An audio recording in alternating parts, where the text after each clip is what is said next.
अनीता मूरजानी एक south Indian की बेटी है, हांगकांग में रहती है, हिंदू परिवार से है। उसकी स्कूलिंग ब्रिटिश स्कूल में हुई, क्रिश्चियन स्कूल में, वेस्टर्न अपब्रिंगिंग। उसके फादर ने उसको मैरिज के लिए अपने कम्युनिटी में मैरिज करने के लिए कहा। अनीता मूरजानी जो एक वेस्टर्न एजुकेटेड है, वो उससे एग्री नहीं करती है और अपने लव मैरिज के लिए जाती है। पिता के विल के अगेंस्ट वो लव मैरिज करती है और उसे ऐसा लगता है कि उसके पिता उससे नाराज है। कई सालों की बाद अनीता को ये बीमारी होती है, हॉजकिन लिम्फोमा। हमारे ब्लड के साथ लिम्फेटिक सिस्टम होते हैं, लिम्फ, उस लिम्फेटिक सिस्टम का कैंसर होता है हॉजकिन लिम्फोमा। वो उसे हो गया। 4 साल में ये कैंसर फैल गया। हॉजकिन लिम्फोमा कैंसर जब कोई कैंसर फैल जाता है, जिसको मेटास्टेसिस बोलते हैं, तब वो अधिक खतरनाक होता है। जब उसके मल्टीपल ऑर्गन फेल होने लग गए और वो कोमा में चली गई, कोमा के वक्त उसकी आत्माओं के लोक में जाती है और जैसे वो आउट ऑफ बॉडी हुई, हम मेडिटेशन में भी आउट ऑफ बॉडी को एक्सपीरियंस कर सकते हैं। स्पिरिचुअल रियलिटी वीडियो में आउट ऑफ बॉडी के बारे में थोड़ा सा बताया गया है। लोब्सांग रामपा और कई सारे एक्सपर्ट हैं जो आउट ऑफ बॉडी टॉपिक पर ही विशेष रूप से बोलते हैं। आउट ऑफ बॉडी होने के बाद जब वो आत्माओं की दुनिया में जाती है, वहाँ पे उसे इतना प्रेम महसूस होता है। उसका जो अपने आप के लिए गिल्ट था कि मैंने अपने पापा को हर्ट किया, उसे वो भूल जाती है उस दुनिया में, और उस दुनिया में उसे अपने फादर मिलते हैं, जिस फादर के लिए वो सोचती थी कि वो फादर मुझसे नाराज है। उस दुनिया में पता चलता है फादर नाराज तो नहीं है।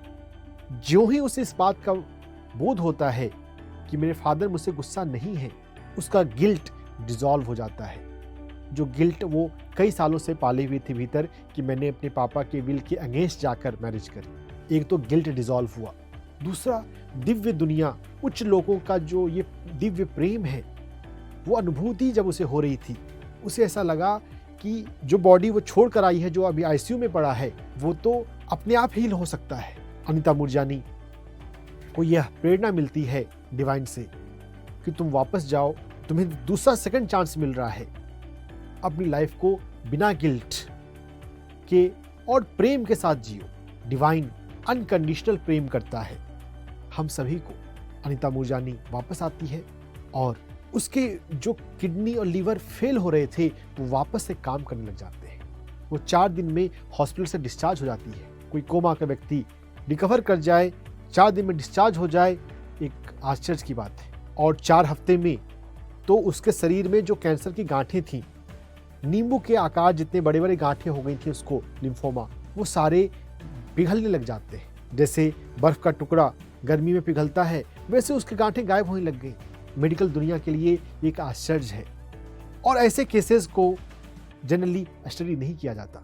लेकिन अगर हम यहाँ पर आध्यात्मिक पहलू समझें कि this is power of love, Anita Moorjani अपनी पुस्तक में डाइंग टू बी मी इस बात को बताती है कि अगर हम प्रेम से जीना सीख लें, वो प्रेम जो डिवाइन हमें करता है, जिसे हम मेडिटेशन के दौरान आउट ऑफ बॉडी होकर हायर डायमेंशन में जाकर फील कर सकते हैं। कई सारे ध्यानियों को यह कभी कभी फील भी होता है।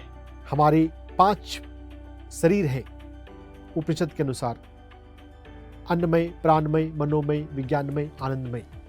जब ध्यान में हमें आनंदमय कोश की अनुभूति हो रही होती है, हम आनंद में जी रहे होते हैं, हम फिजिकल लाइफ के स्ट्रेस से, प्रॉब्लम से डिस्कनेक्ट हो जाते हैं।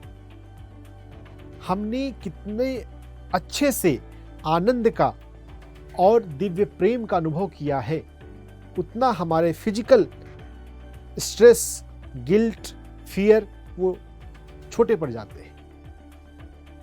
अनीता मूरजानी ने जो कोमा में जाकर अनुभव किया, हमें कोमा में जाने की जरूरत नहीं है। हम मेडिटेशन के माध्यम से भी, हम डायरेक्ट भी उस डिवाइन लव को एक्सेस कर सकते हैं।